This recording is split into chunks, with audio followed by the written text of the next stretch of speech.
Okay,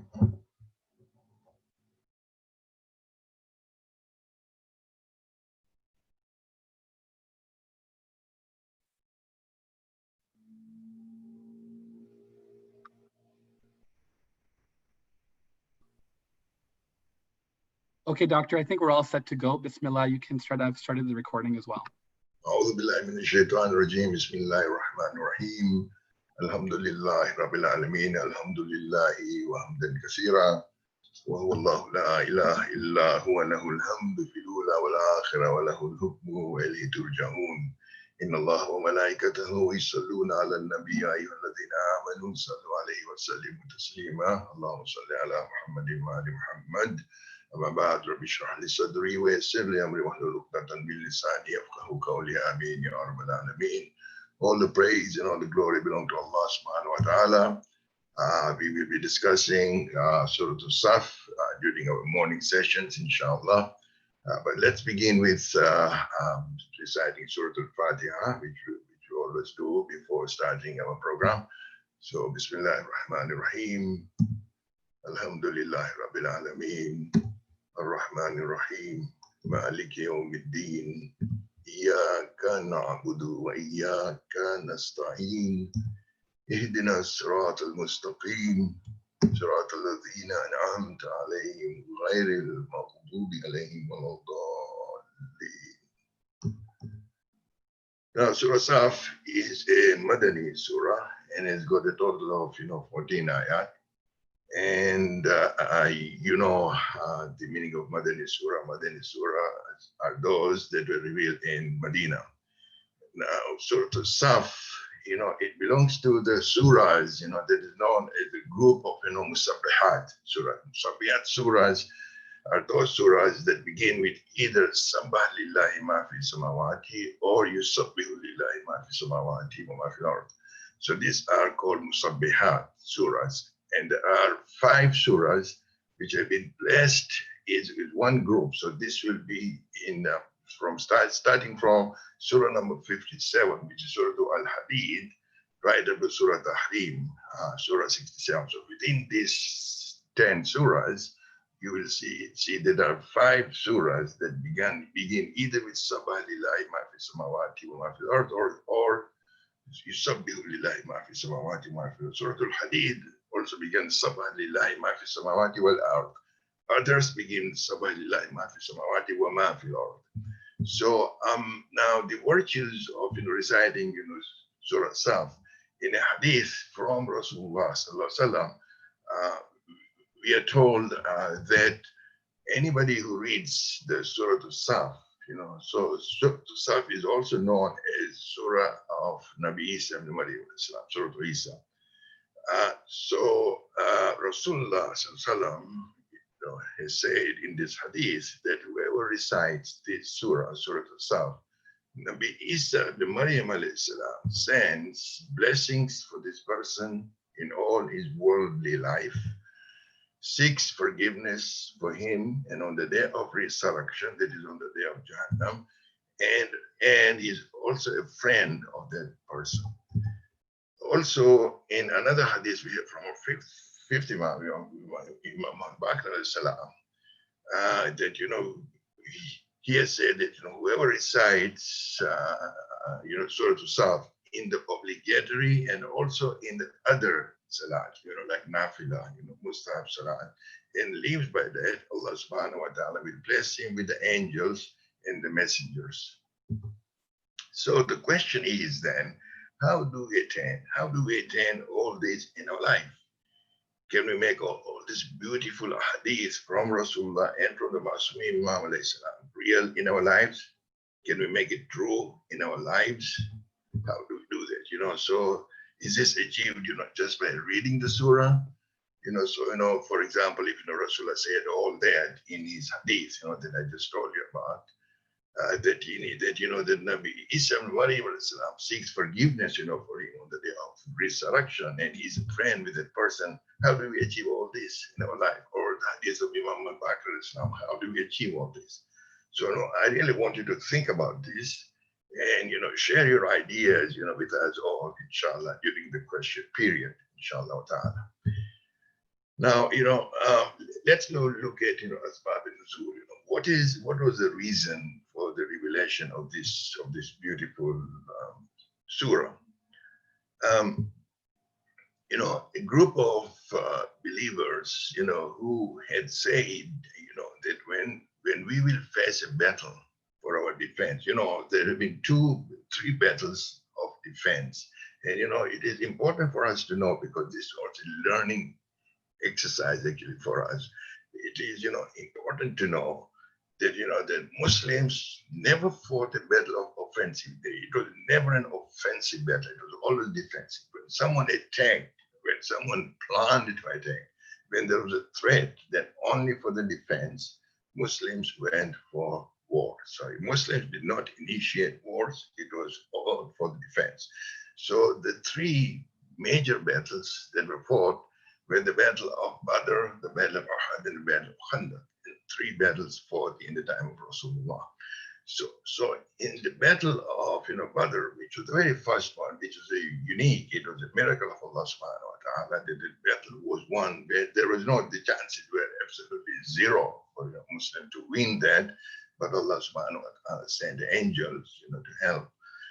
And Muslims, alhamdulillah, they became victorious. It was a turning point in the history of Islam. So at that time, the companions and the believers, say that when we will face a battle for our defense, we are facing the enemy, we will not turn back and we will not run away. This was the promise, that they gave, but they did not remain loyal to their word. So in the Battle of Uhud, when the enemy attacked Islam, they ran away. Now, it is quite interesting. I don't want to take, too much time in explaining to you what, what actually happened. You see, in the Battle of Uhud, Rasulullah told about 50 companions to climb that hill, to climb the mountain, the hill in Uhud, and do nothing but just watch. The instruction that they were given was only to watch. And when the enemies came, there was one particular, platoon, large group of, enemies, that when they saw this 50 of these Muslims standing on top of the mountain, they decided that they cannot do anything. So they hid behind the mountain. They were only watching these 50 people. The others of them, they went and fought against Muslims. Muslims began to win the battle. When Muslims were winning the battle, when these 50 archers who were told to do nothing but stand there, even if you see that we are killed, you still stand there and watch. But when they saw that Muslims were winning, they left because they wanted the booty. You see, this was the desire to earn this booty. So they actually ran away from there. They left the place, and as a result of that, Muslims began to face the defeat. So there was only Imam Ali ibn Abi Talib and a few companions who remained with Rasulullah.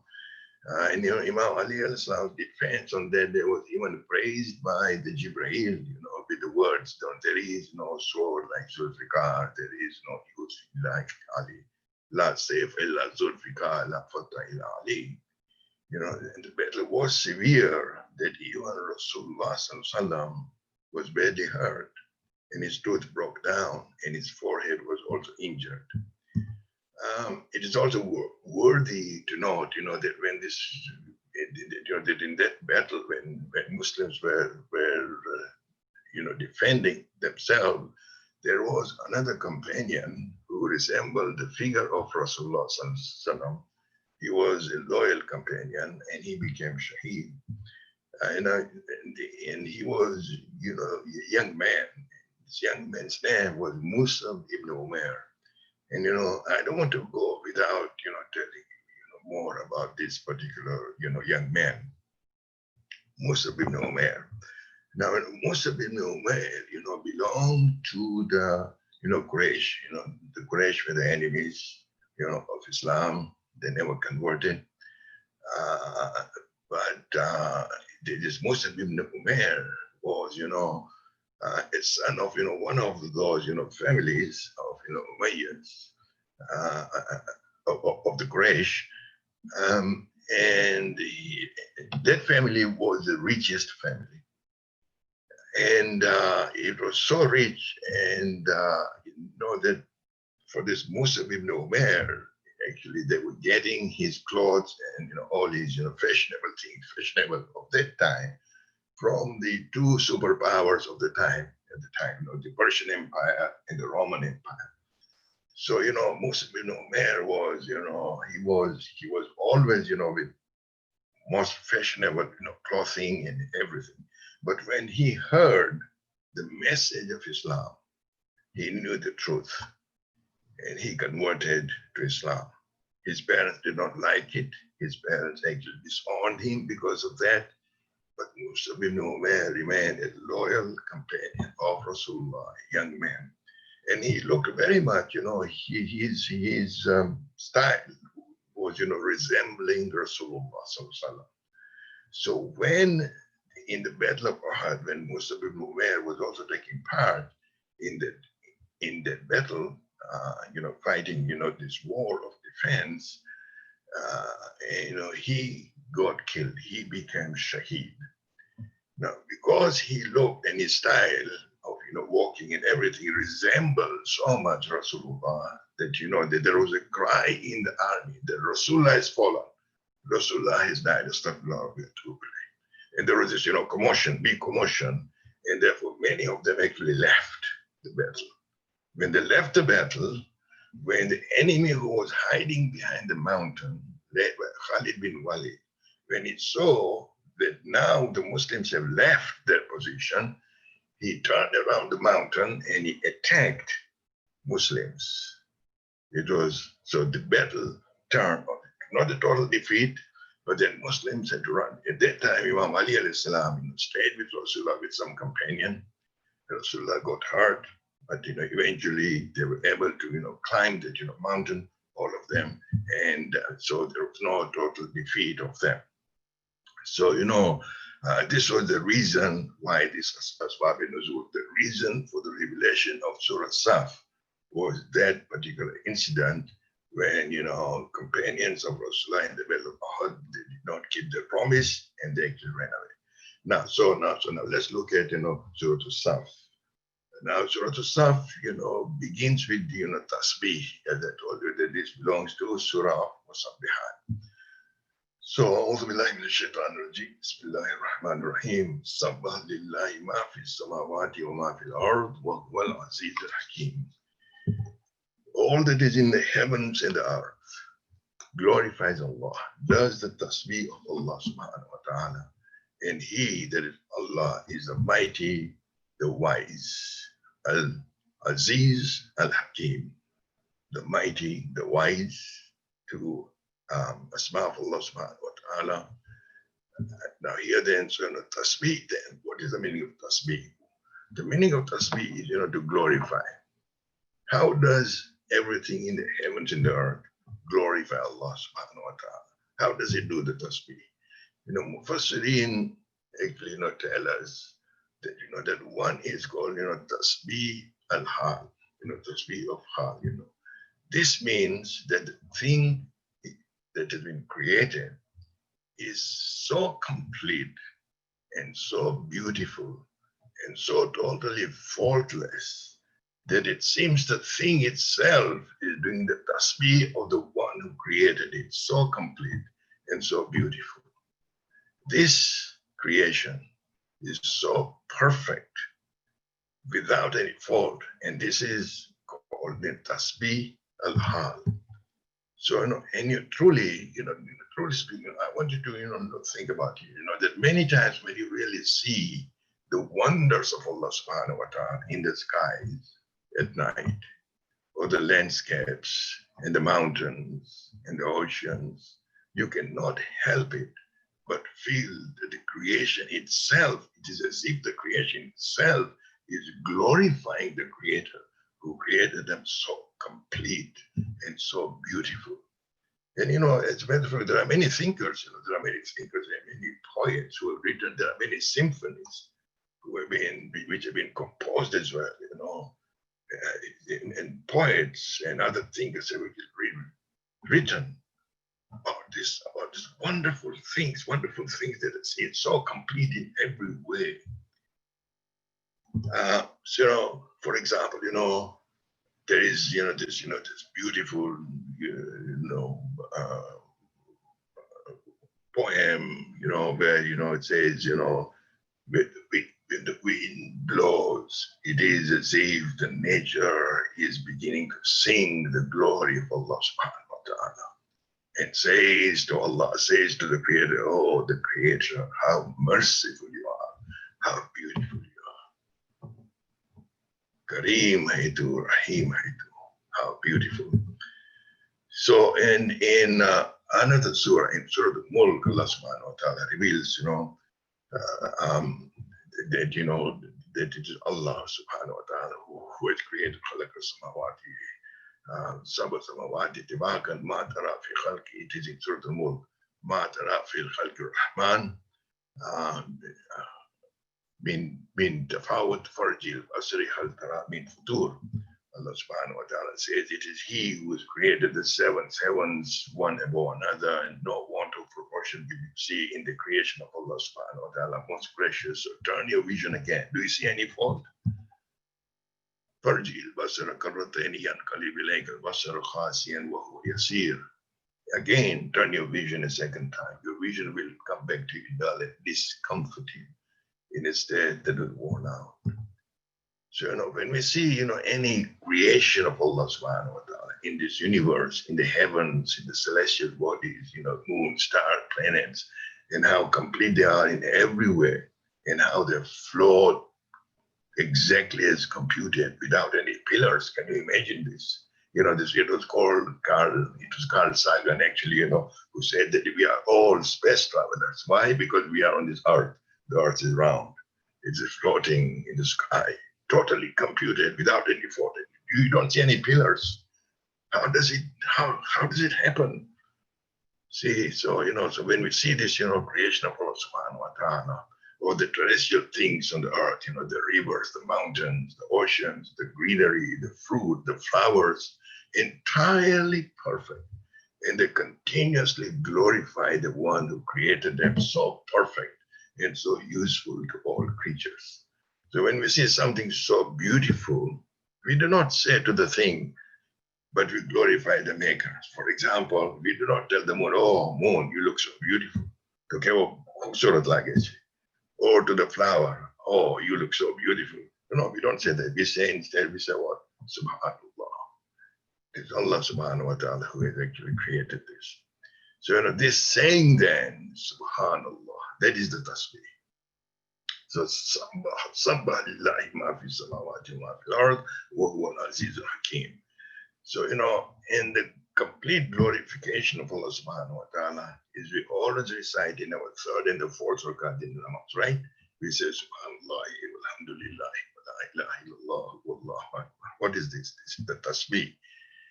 So when we say Subhanallah, it means, you know, that there is nothing, the maker has created nothing which is negative. There is nothing negative in Allah subhanahu wa ta'ala.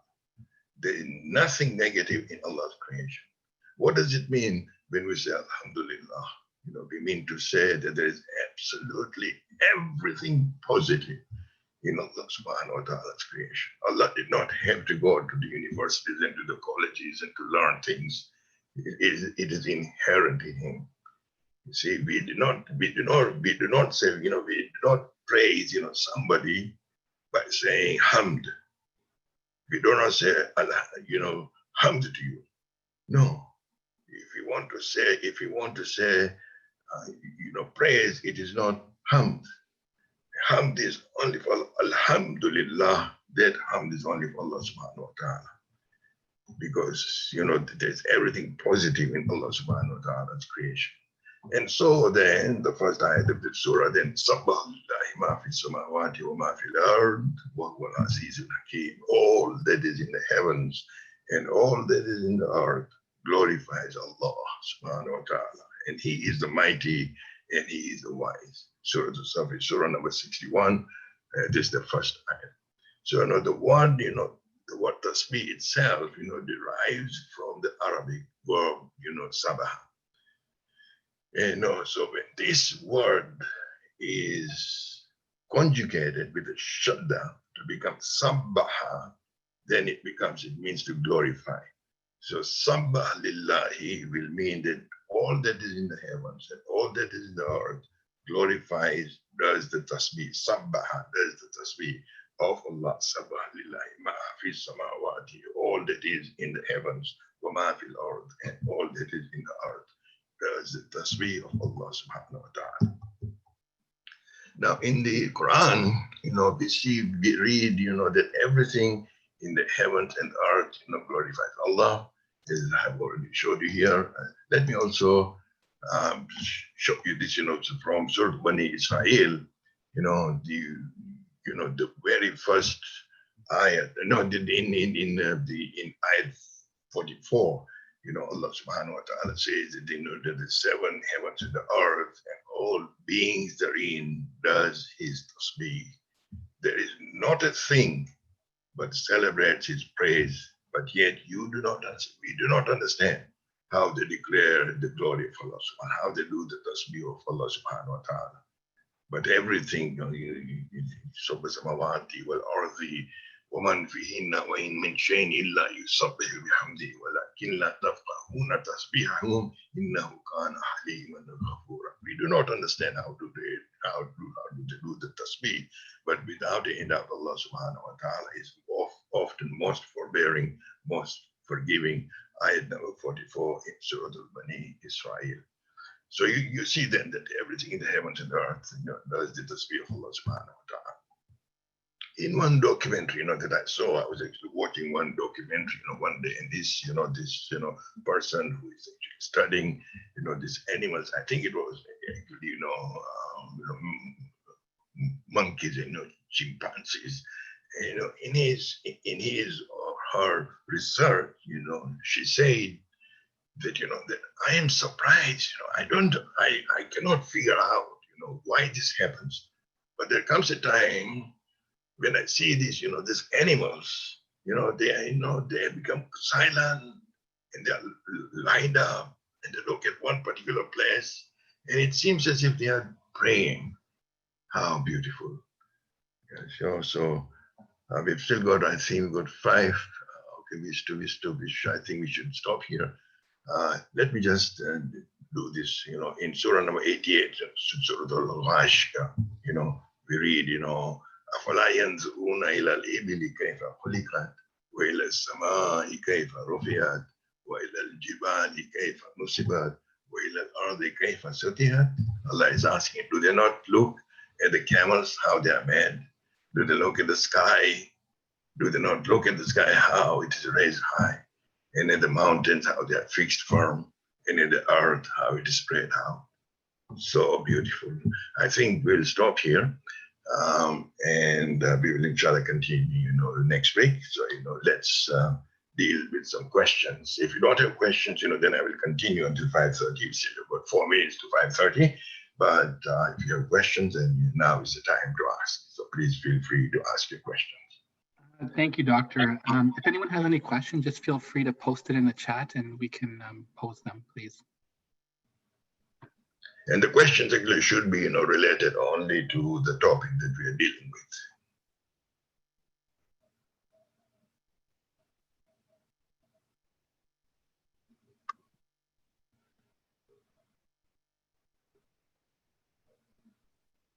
I don't see any questions at the moment. If you want to wrap up in the next couple of minutes, then that might be good. If there is a question, I might interrupt you. Okay. All right. Remember, I had said, in the beginning, about, thinking about, the tasbih. Okay. Anyway, so let's do this. So, so the 5 surahs, that begin with Sabah Lillahi or Yusabih Lillahi. These are, surahs that start from Surah Al-Hadid, Surah number 57, and then Surah 59, Al-Hashr, then Surah 61, As-Saft, which we are doing, Surah number 62, Surah Al-Jumu'ah, and Surah number 64, Surah Al-Taghabun. These are the 5 surahs. This is the largest collection of Madani surahs put in this place, revealed in this place, between Surah 57 and Surah 67. These 5 surahs begin with either Sabah Lillahi ma fi samawati wa ma fil ard, or Yusabbihu Lillahi ma fi samawati wa ma fil ard. Surah Hadid begins with Sabah Lillahi ma fi samawati, and then there's no wama. Then Sabah Lillahi ma fi samawati wal ard. Now of this, Surah 59, Surah Al-Hashr, also ends with the tasbih. Now, if you are in Toronto, and and of course, when you go to the masjid and you look at this beautiful mihrab, that we have, you will see this, this ayat, and the last 3 ayat of Surah Al-Hashr, because Surah Al-Hashr begins with Sabah Lillahi, and then in the end, it ends with Yusabbihu Lillahi. So Surah Al-Hashr has got both this Sabah and Yusabbihu. So, so of this Surah number 59, it is also, done in our, so right here. Huwa Allahu ladhi la ilaha illa huwa alimul ghaibi wa shahadati wa rahmanur rahim. Huwa Allahu ladhi la ilaha illa huwa al-malikul quddus salamul mu'minul muhayminul azizul jabbarul mutakabbir subhanallahi amma yushrikun. Wallahu al-khaliqul bari'ul musawwir lahu al-asmaul husna yusabbihu lahu ma fi samawati wal ard wa huwa al-azizul hakim. Allah is He, other than He, there is no other God. It is He who knows all things, both secret and open. He is the most gracious, most merciful. Allah is He, other than He, there is no other God. It is He who is the sovereign, the Holy One, the source of peace and perfection, the guardian of the faith, the preserver of safety, the exalted in mind, the irresistible, the supreme. Yusabbihu Lillahi. Glory be to Allah, for high is He, all the partners, the attribute to Him. He is Allah, the creator, the evolver, the bestower of forms or colors. To Him, Yusabbihu Lillahi ma fi samawati wa ma fil ard wa huwa al-aziz al-hakim. To Him belongs the most beautiful dance. Whatever is in the heavens and the earth does His tasbih, declare His praise and glory, and He is exalted in might, the wise. Okay, I think we'll stop here. It's already 5:30, and inshallah, then we will begin. We will continue with this, inshallah, next week. Thank you, Doctor. There's one quick question. Do you have the title of the book that you were referring to earlier on astronomy by Carl Sagan? Yeah, I don't remember the exact title of the book. Carl Sagan is, he has actually written about space, in many places, and in one of his documentaries, he has said, that we are as if we are the space travelers, because we are just floating in the air in that round planet Earth. I will, inshallah, try to get the title of the book. Awesome. Thank you, Doctor. I don't see any more questions in the chat, so we'll end here today. Doctor, thanks for joining us, and we look forward to your talks every Saturdays at the same time. And we'll also have a session tomorrow, Sunday, and every Sunday as well with Dr. Sheikh Hasnain Qasim Ali. Thanks everyone for joining. Inshallah, we'll see you all tomorrow. Take care. Assalamu alaikum. Thank you very much. Assalamu alaikum wa rahmatullah. Are we off now?